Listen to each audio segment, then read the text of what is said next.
नमस्कार दोस्तों, स्वागत है आप सभी का super coaching IAS by text book में। तो दोस्तों, टर्की पाकिस्तान को बुलाकर ऐसा लग रहा है मानो जैसे भारत के साथ अपने संबंधों को पुनः सुधारना चाहता है और वो इंडिया के साथ अपने रिश्ते जोड़ना चाह रहा है। तो ऐसा क्यों लग रहा है, सबसे पहले तो ये हम जानेंगे आज के क्लास में, और इसके बाद इसके पीछे क्या कारण है। कुछ कारण है जिस वजह से वो इंडिया के साथ जोड़ना चाह रहा है, और इसके कारण इंडिया से भी ओरिजिनेट करते हैं, टर्की पे भी ओरिजिनेट करते हैं और पाकिस्तान से भी ओरिजिनेट करते हैं। तो वो सारे कारण क्या है वो भी जानेंगे, और साथ ही साथ क्यों भारत को सतर्क होना चाहिए।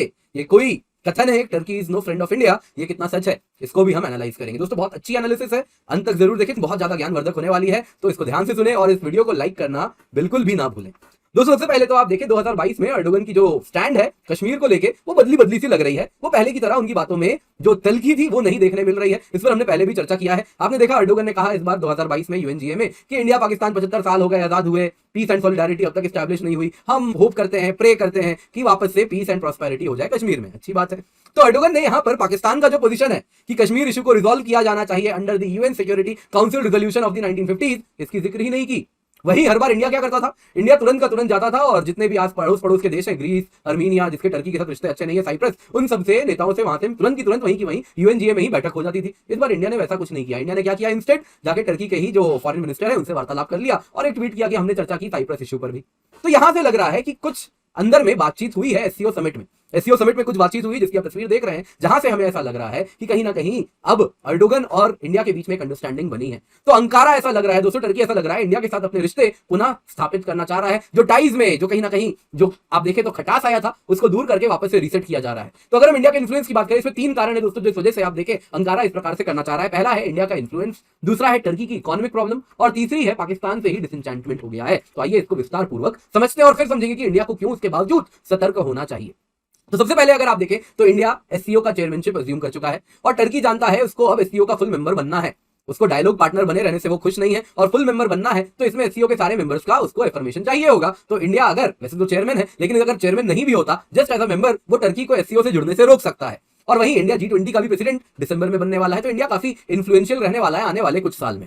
तो यहाँ पे एससीओ से जुड़ना टर्की के लिए क्यों इतना इंपॉर्टेंट है, क्योंकि दोस्तों एससीओ को इस प्रकार से प्रोजेक्ट किया जा रहा है कि ये एंटी वेस्ट ब्लॉकिंग है। इंडिया के सिवा सारे देश वही हैं जिनके वेस्ट से रिश्ते कुछ खास नहीं है। तो अंकारा भी अगर आप देखें तो कुछ इसी प्रकार से यूएस एंड यूरोपियन यूनियन के कुछ देशों के साथ जो उसके रिश्ते हैं वो बिगड़ चुके हैं। अगर आप देखें सीरियन कर्डिश फाइटर्स की को लेकर बात करें तो वेस्ट उनको सपोर्ट करती है, और क्योंकि जब आइसिल से जंग हुई थी तो इन्होंने बहुत बड़ा रोल प्ले किया था, लेकिन टर्की कहीं ना कहीं इनको आउटलॉर्ड कर्डिश वर्कर्स पार्टी का एक्सटेंशन मानती है और इनके खिलाफ काफी एग्रेसिव स्टैंड भी रखी है, और इस वजह से भी उनके रिश्तों में काफी ज्यादा आप देखें तो खटास रहती है। दूसरा, आप देखें तो टर्की ने S-400 परचेज किया था और इसके बाद इसको F-35 से भी आउटस्टर किया गया था, टर्की को निकाला गया था और इसके ऊपर कई सैंक्शंस भी लगाए गए थे। तो इन सब के बाद टर्की कहीं ना कहीं वेस्ट से वो अपना एक तरीके से जो एग्जाम्पल देना चाह रहा है कि अगर आप हमारे साथ रिश्ते अच्छे नहीं रखोगे तो हम एससीओ का मेंबर बन जाएंगे। तो वो प्रोजेक्ट करने के लिए, वो इमेज प्रोजेक्ट करने के लिए उसको एससीओ की मेंबरशिप चाहिए, और वहीं पर कहीं लगता है कि इंडिया रुकावट पैदा कर सकता है। इसी इंडिया की जो इन्फ्लुएंस है इसको हम फिर वापस पढ़ेंगे, वापस समझेंगे थोड़ी देर बाद, जब रोल ऑफ इंडिया हम समझेंगे टर्की के इकोनॉमिक क्वागमायर में। तो दोस्तों, टर्की की जो इकोनॉमी है बहुत ही खस्ते हालात में है। 80% इन्फ्लेशन दर है किसी देश में। सोचिए कैसा इकोनॉमिक क्राइसिस होगा वहां पर। तो वहां पर इस वक्त टर्की में वही इकोनॉमिक क्राइसिस चल रही है। लायरा के बारे में आप जानते हैं, टर्की की करेंसी है, किस प्रकार से डिवैल्यू होती रहती है। तो अगर आप देखें तो टर्की इस प्रकार के इकोनॉमिक क्वागमायर से जो कि जूझ रहा है उससे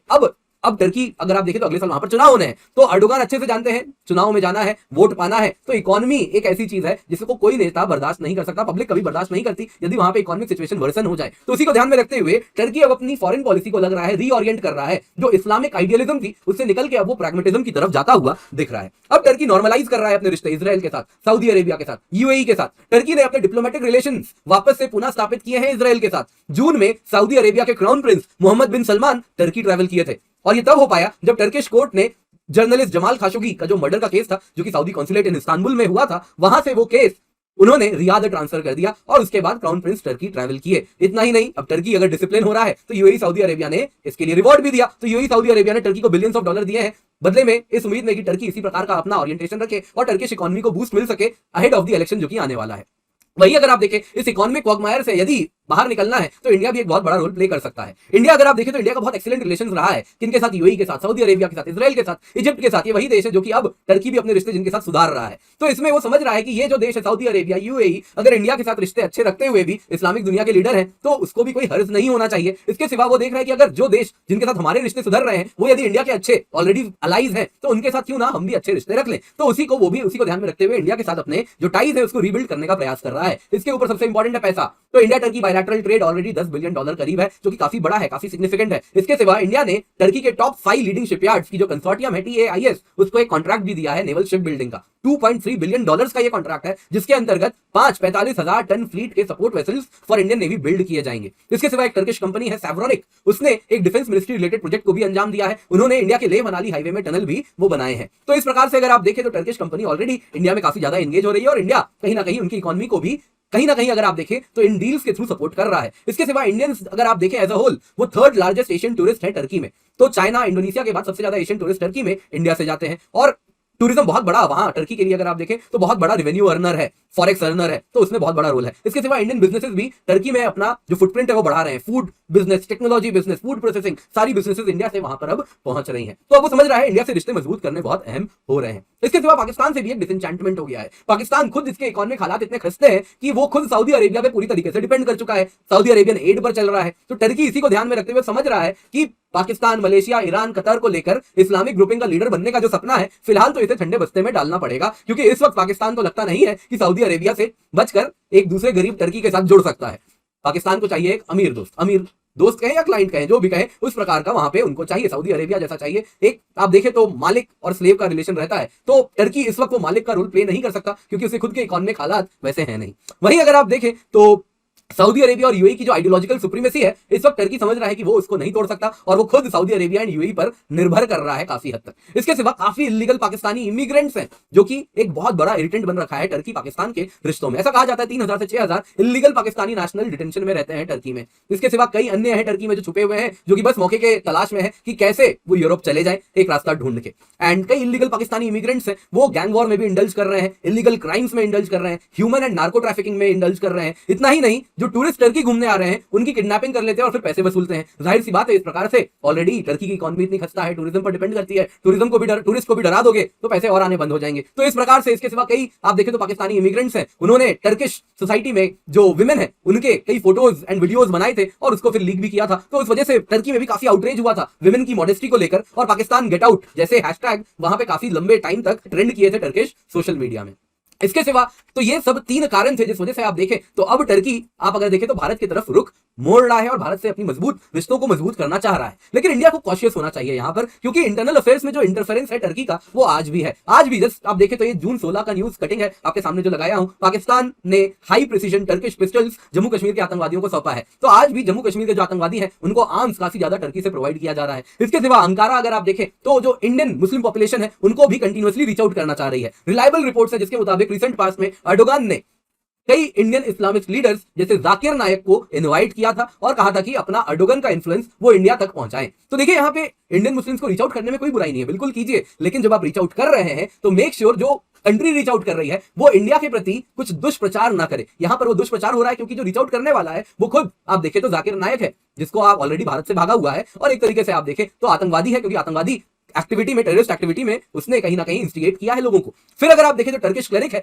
सरदार डेमिरल, वो कोलकाता 2016 में विजिट किया था। ये टर्किश क्लेरिक ने इंडिया में आके यूनिफॉर्म सिविल कोड ना लागू हो इसके लिए एक मार्च ऑर्गेनाइज करवाया था और इसमें ये भी रोल प्ले किया था। तो इस प्रकार से आप देखें तो इंडिया के इंटरनल अफेयर्स में इस प्रकार से उसका हस्तक्षेप है। इसके सिवा टर्की के द्वारा काफी इंडियन एनजीओस को फंड किया जाता है, जिसके द्वारा मदरसाज एंड मॉस्क को भी इन्फ्लुएंस ये कर रहे हैं। इसके सिवा अंकारा में कुछ स्पेशल फैसिलिटी दी जाती है उन कश्मीरी मुस्लिम स्टूडेंट्स को जो कि इंडिया से कश्मीरी मुस्लिम स्टूडेंट्स हैं जो अंकारा गए हैं इन प्रोफेशनल इंस्टीट्यूट्स में पढ़ने। अब कोई बुराई नहीं है, बिल्कुल अच्छी बातें दीजिए। लेकिन अगर आप देखें ये कश्मीरी स्टूडेंट्स जो वहां जा रहे हैं पढ़ने, उनको अंकारा में आईएसआई एजेंट्स उनको टेक ओवर कर लेते हैं और अच्छा खासा गुड ब्रेन वॉशिंग उनका किया जाता है, ऐसे क्रेडिबल इंटेल के रिपोर्ट्स हैं।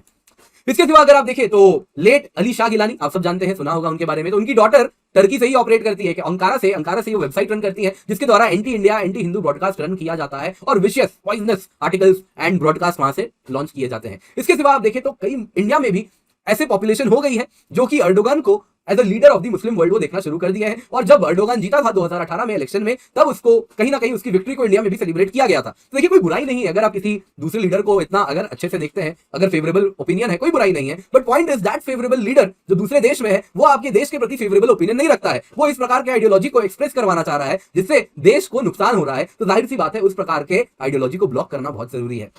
तो इसलिए ऐसा अनुमान लगाया जा रहा है कई जियोपॉलिटिकल पंडित्स के द्वारा, यदि टर्किश इकोनॉमी वापस से हाई ग्रोथ रेट वाली ट्रैजेक्टरी पर आ गई तो अर्डोगान का जो डोमेस्टिक पोजीशन है वो स्ट्रेंथन हो जाएगा और वो वापस चला जाएगा अपने पुराने इस्लामिक एडवेंचर्स ओवरसीज पर, जिसके द्वारा वो इंडिया में इस प्रकार के इंटरफेरेंस वापस बढ़ा देगा एंड वो वापस से अपनी रिवाइव करना चाहेगा ऑटोमन ग्लोरी को और इतिहाद इस्लाम, यूनिटी ऑफ इस्लाम की तरफ मूव करना चाहेगा, जिस प्रोसेस में वो इस्लामिस्ट फॉरेन पॉलिसी को वापस चुन सकता है अपने इस प्रैग्मेटिस्ट पॉलिसी को दरकिनार करके। तो इसलिए बहुत जरूरी है कि भारत अर्डोगान की चिपनी चुपड़ी बातों में उतना ज्यादा ना आए एंड कॉशियस बना रहे। तो जरूरी था आपके साथ ये आर्टिकल शेयर करूं। उम्मीद करता हूं आपको पसंद आया हो, तो लाइक जरूर कीजिएगा। इसके सिवा अगर आपको ये लेक्चर पसंद आए तो आप डाउनलोड भी कर सकते हैं पीडीएफ, आपके साथ इस टेलीग्राम चैनल पे मैं शेयर कर दूंगा, तो वहां से आप इसको डाउनलोड कर सकते हैं और पढ़ सकते हैं। एंड सुपर कोचिंग में अगर आप देखें तो इंडिया के सुपर टीचर्स हमारे साथ जुड़े हुए हैं। 30+ वीडियो कोर्सेज हैं सुपर टीचर्स के द्वारा, 500+ मॉक टेस्ट है, 500+ स्टडी नोट्स है, 1000+ डेली लाइव क्लासेस है। हमारे सुपर टीचर्स आप देख सकते हैं, इनके ऑलरेडी बहुत बड़ा नाम है ऑफलाइन इंस्टीट्यूट्स में, तो ये हमारे साथ जुड़े हुए हैं। इसके सिवा डेली लाइव क्लासेस हैं जो कि आप हमसे जुड़ ही रहे हैं, तो अलग अलग सब्जेक्ट से हम रन कर रहे हैं। एंड अगर आप 1 साल की सब्सक्रिप्शन लें तो that will cost you for UPSC CSC 3000 rupees per month.